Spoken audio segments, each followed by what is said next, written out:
Hello everybody, welcome to Mind Prosperity. My name is Albert Villa and we are in week 4 of Reinvent Your Body. I'm so excited to do this message. I believe this is going to teach you a lot. I believe this is going to help you a lot. So if you haven't seen part 1, 2 and 3, please go watch them. But we do believe this message is going to help you and encourage you a lot. Now I want to say I do individual sessions. So if you want to have an individual session with me, please email me. My email address will be on the screen, and I do this all over the world because we use social media platforms such as Zoom. So please communicate with me, and then also like this video, subscribe to our channel, ring the bell so that you can get notifications, and leave a comment. All of this helps us with our algorithm, and I also want to encourage you to send this to your family members and friends if you believe this is going to help them.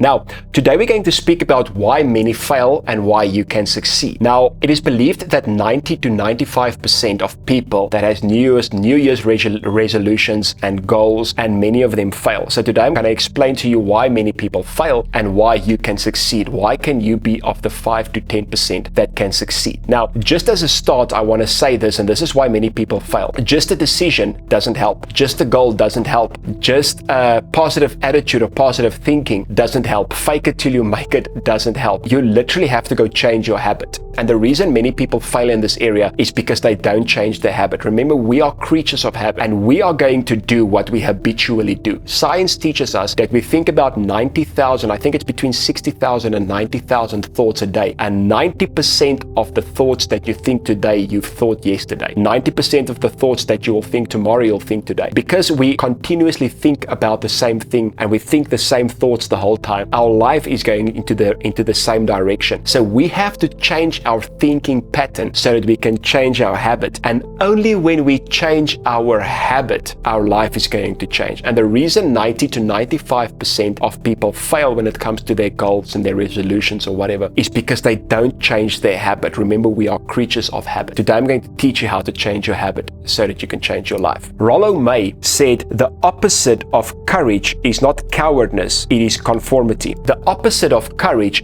is just becoming like somebody else. When you become courageous, you have to say, listen, I'm going to do what everybody else is not willing to do. And it starts in your mind. Success, and I believe Bob Proctor said this, success is 5% strategy and 95% mindset. And this is why many people don't make it. They maybe have the right strategy and plan, but they don't have the right mindset and plan. And when I said mindset, I'm not saying think positively. I'm not saying fake it till you make it. I'm literally saying go change your thinking pattern, go change your habits so that your whole life can turn around. In order to do that, you have to change your subconscious mind. Your subconscious mind rules 95%, 90 to 95% of your life is ruled by your subconscious mind. And your subconscious mind is where you do things out of habit. So change your subconscious mind. This is what I'm going to teach you today. Now, in order to do that, we have to go look at what the conscious mind is. Gladfelder in 2019, the conscious mind is what we see, perceive, and experience now. Your consciousness is creating understanding from using your memory. Your conscious mind is what your senses can experience right now. The fact that you can see me on the screen, if you look to your right, whatever you can see, if you look to your left, whatever you can see, that's in your conscious mind right now. And your subconscious mind gets influenced by your past, and your conscious mind can get influenced by your subconscious mind. Because in your conscious mind, you can decide something, but if it's not a habit yet, your subconscious mind will sometimes come and overrides it. So sometimes we make a decision in our conscious mind, but only making a decision in your conscious mind, but not making it a habit in your subconscious will not help. This is why 90 to 95% of people fall back into the same behavior. Your subconscious mind, according to Meyer 2018, said your subconscious mind has been built over years through the information that came in. It stores your beliefs, your previous experiences, your memories, and your skills. Everything you have seen, done, or thought is also there. So subconscious mind is built over time. This is the big difference between the conscious and the subconscious. The conscious is what you see now, what you hear now, what you experience now. Your subconscious have been built over years. If you take an infant and a little child, their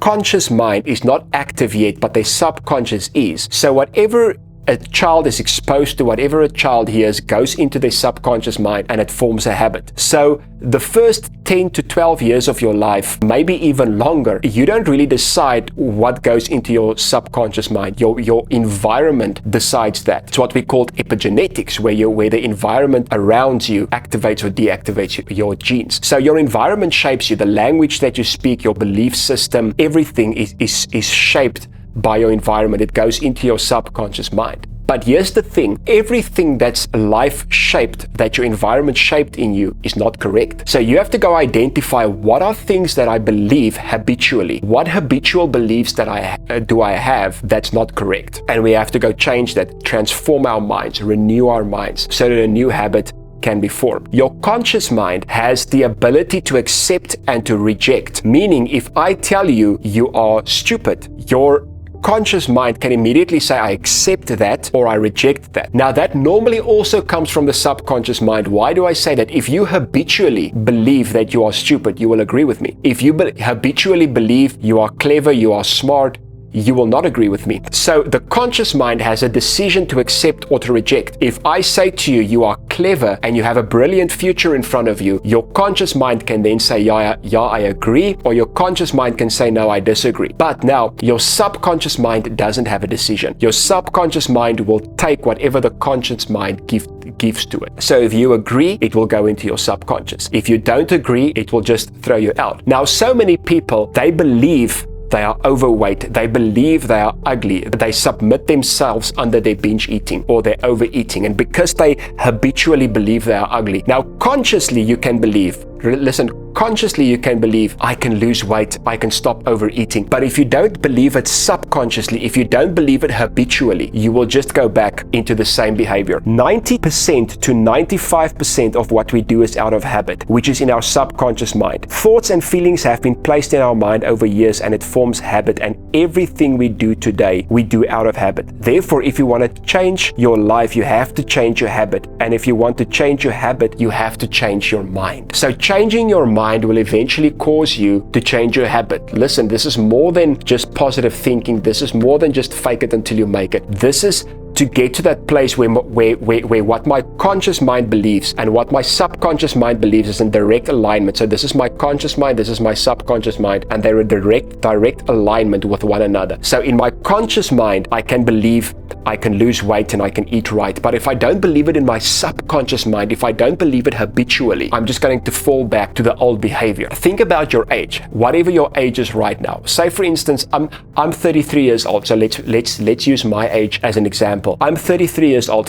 So for 33 years, my subconscious mind has been shaped into a certain direction. For me to change my subconscious mind, for me to change my habitual behavior, it's not just going to take one decision. It's not just going to take positive thinking. It's not just going to take a goal. It's going to take much more than that, because I want to change my habits. So here I can believe I can lose weight. Here I can believe I can be successful. But if I believe something different in my subconscious mind, the two doesn't align. And because my subconscious mind rules 90 to 95% of my life, I'm eventually going to go back to that. Your conscious mind rules 5 to 10% of your life, and it involves short-term thinking, willpower, logical thinking, and critical thinking. So this is not really a deep thinking kind of thing, but your subconscious mind rules 90% to 95% of your life, and it involves beliefs, emotions, habits, values, protective reactions, long-term memory, imagination, and intuition. So these are all the emotional, imaginative, spiritual, can I almost say, parts of your brain. And this is why it rules 90 to 95% of your life. So whatever you believe in your conscious mind, whatever you decide in your conscious mind right now, has to go into your subconscious mind, meaning you have to connect feeling to it. Now, I'm going to give you 4 things that you can do for something to go from your conscious mind to your subconscious mind. So if you really want to say, listen, I want to change a habit, not just, I want to eat right, I want to reinvent my body, I want to overcome overeating because I've made a decision now, but I literally want to change my behavior. I literally want to change my habits so that this can become habitual for me. I'm going to give you 4 things that you can do to make that happen. So the first thing you have to do is you have to write. Get a pen, get a book, write it down. When you write it down, it states a very clear vision, and a person has to make it clear what you want and keep on making it clear before it becomes a reality. When you write by hand, you are using your motor skills, the sensation of touch, as well as visual perception that enhances the learning process. And this is why I want to encourage you to write. You can keep on writing the same thing over and over. You can sit day by day writing the same thing over and over. Write down what you want to weigh, write down what you want to look like, write down what you want to eat, write down what you want to desire. Write it down every day. The second thing you can do is you can imagine. Now, your conscious mind knows the difference between what is real and what you imagine. But the subconscious mind doesn't, meaning if you imagine something, your subconscious mind will see it as reality. And if your subconscious mind will see it as reality, you will habitually start to walk in what you imagine. If you imagine you look a certain way, if you imagine you like a certain food, if you imagine you like a certain exercise, then your subconscious mind will start believe that is true, and it will give your body the signals. The third thing is emotion, or the third thing is you have to feel it. You have to combine your clear intention with an elevated emotion. So when you write it down, when you imagine it, feel it. Comes back to gratitude. Feel it as if you already have it. Don't say I will be happy one day when I look like this. Don't say I will be accepted one day when I look like this. Don't say I will feel comfortable with myself when I eat right. Get that emotion in place already. Say, listen, I feel it as if I already have it. And then the fourth thing you do is repetition. You have to do it over and over again. This is how you form a habit. How long does this take? It takes about, like I normally say, between 60 to 100 days. A neuroscientist, Dr. Caroline Leaf, says it takes about 63 days to form a habit. But I want to encourage you do this for 60 to 100 days. You will form a habit. And I just want to close with this. Resilience is also, again, very important, because sometimes you're going to fall, sometimes you're going to fail, sometimes you're going to slip a day. Be resilient. When you fail, when you mess up, forgive yourself, get up and go again. And by doing this, you can form a habit. And I want to encourage you, if you want to know more about this, you can watch Bob Proctor's videos on paradigms. We will put one of the links for you in the video. So this will also help you to understand that balance between the conscious and the subconscious mind. I want to thank you from the whole Mind Prosperity team. We want to say we thank you, and we will see you next week again. Goodbye.